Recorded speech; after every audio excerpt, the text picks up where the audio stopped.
Bismillahirrahmanirrahim. Assalamualaikum warahmatullahi wabarakatuh. Salam, Om Swastiastu, Namo Buddhaya, salam kebajikan, Rahayu. Hai teman-teman, perkenalkan kami dari kelompok 1 akan membuat tugas video yang berjudul Struktur dan Fungsi Membran Sel.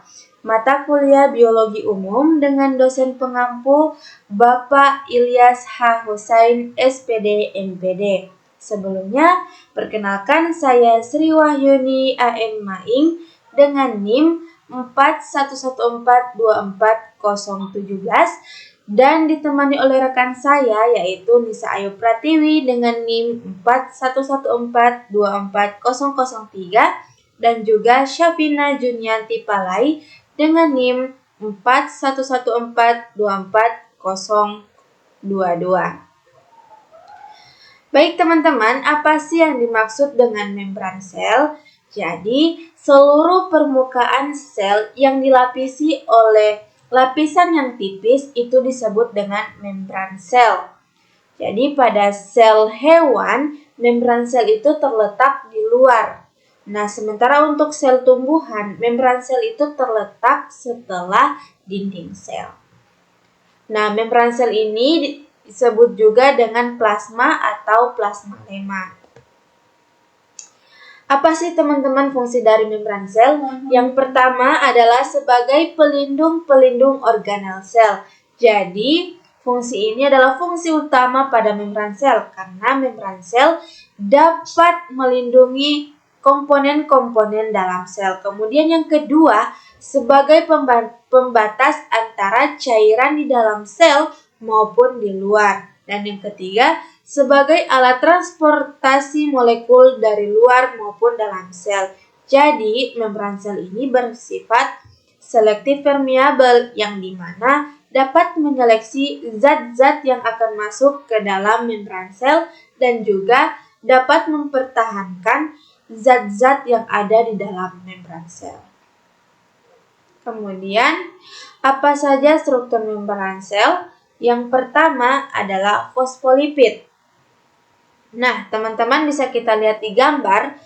Fosfolipid ini ada dua, yaitu bagian kepala dan ekor. Kalau bagian kepalanya itu biasa disebut dengan fosfat atau yang bersifat hidropolik atau yang menyukai air. Kemudian ekornya itu disebut dengan lipid yang bersifat hidrofobik atau yang menolak air. Nah, di satu fosfolipid ini terdapat atau berpasangan dengan fosfolipid lainnya sehingga menghasilkan dua lapisan yang disebut dengan fosfolipid bilayar. Yang kedua adalah protein.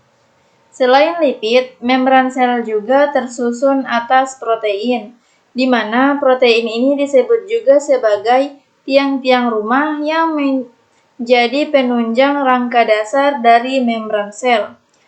Protein terbagi atas dua. Yang pertama adalah protein integral. Protein integral letaknya adalah menembus kedua lapisan lipid dan berfungsi untuk menyatukan kedua lapisan lemak. Bisa kita lihat pada gambar ini, protein integral adalah di bagian yang ini. Tetapi pada gambar ini terdapat perbedaan. Perbedaannya adalah di mana protein yang ini terdapat lubang di tengahnya. Nah, jika kita menemukan protein yang terdapat lubang di tengahnya, itu adalah protein channel atau transport. Nah, lubang ini yang digunakan sebagai transportasi, sehingga protein tersebut dinamakan sebagai protein transport atau protein channel. Tetapi, protein ini juga termasuk ke dalam protein integral karena dia menembus bagian atas dan bagian bawah atau menembus kedua lapisan lipid. Yang kedua adalah protein periferal. Letaknya menempel di permukaan lapisan lipid. Fungsi protein periferal adalah sebagai alat komunikasi antar sel dan transport zat. Protein periferal ini adalah di bagian yang ini, bagian kecil. Dia terletak di permukaan lapisan lipid. Teman-teman, ada juga polisakarida atau karbohidrat. Jadi karbohidrat ini membentuk glikoprotein dan glikolipid. Yang keempat adalah kolesterol. Kolesterol dapat ditemukan terdapat pada beberapa bagian membran sel yang berdekatan dengan kepala fosfat. Kolesterol hanya ditemukan pada sel hewan dan tidak ditemukan pada sel tumbuhan.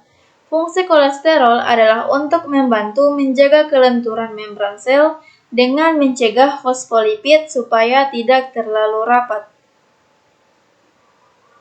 Mekanisme transport pada membran sel. Secara umum, mekanisme transport pada membran sel adalah proses keluar masuknya molekul melewati membran sel, di mana molekul seperti glukosa, oksigen, maupun karbon dioksida senantiasa harus melewati membran sel untuk keluar masuk sel pada proses metabolisme.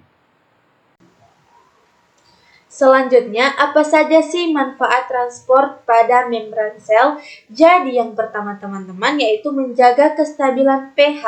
Nah, pH itu sendiri adalah tingkat keasaman larutan hidrogen. Kemudian yang kedua, menjaga konsentrasi zat dalam sel. Yang ketiga, memperoleh pasokan zat makanan dan bahan energi. Dan yang terakhir adalah membuang sisa metabolisme yang beracun. Nah, teman-teman, pada transfer kali ini terbagi menjadi dua. Yang pertama ada transfer pasif dan yang kedua ada transfer aktif. Apa sih yang dimaksud dengan transfer pasif? Jadi, transfer pasif adalah perpindahan zat yang tidak memerlukan energi atau ATP pada prosesnya. Nah, di transformasi pasif ada proses difusi.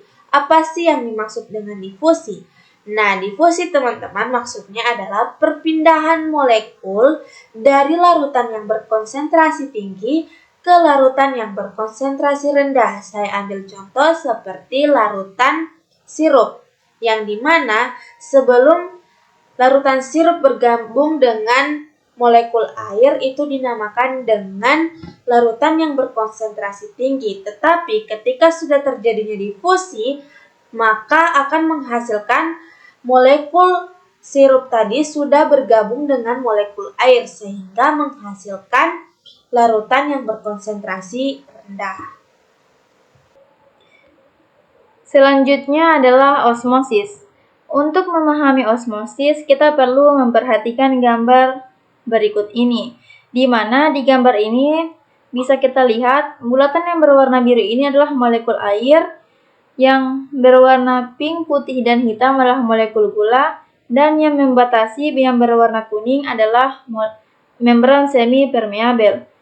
Di gambar ini terjadi proses osmosis, yang dimana molekul air akan berpindah dari larutan A menuju larutan B melewati membran semi-permeabel. Nah, dari ilustrasi tersebut bisa kita simpulkan bahwa osmosis adalah proses perpindahan air dari zat yang berkonsentrasi rendah atau hipotonis ke larutan yang berkonsentrasi tinggi atau hipertonis melalui membran semi-permeabel. Proses osmosis dapat kita temukan dalam kehidupan sehari-hari, seperti pada gambar berikut, di mana pada gambar pertama ini adalah proses osmosis pada penyerapan air melalui rambut-rambut akar.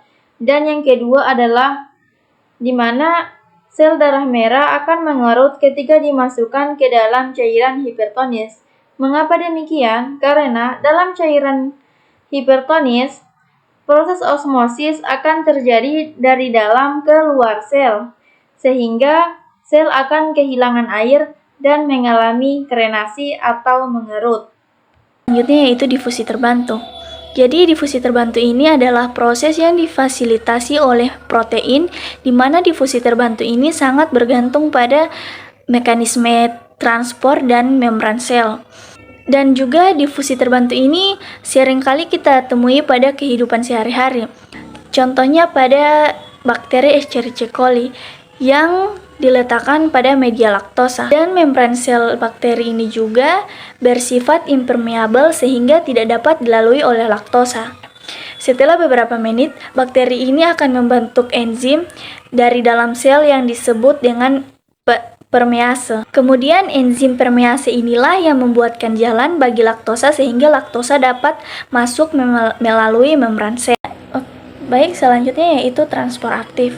Apa sih transport aktif itu? Transport aktif itu adalah gerakan ion dan molekul yang melawan suatu gradien konsentrasi dengan menggunakan energi untuk masuk atau keluarnya sel melalui membran sel.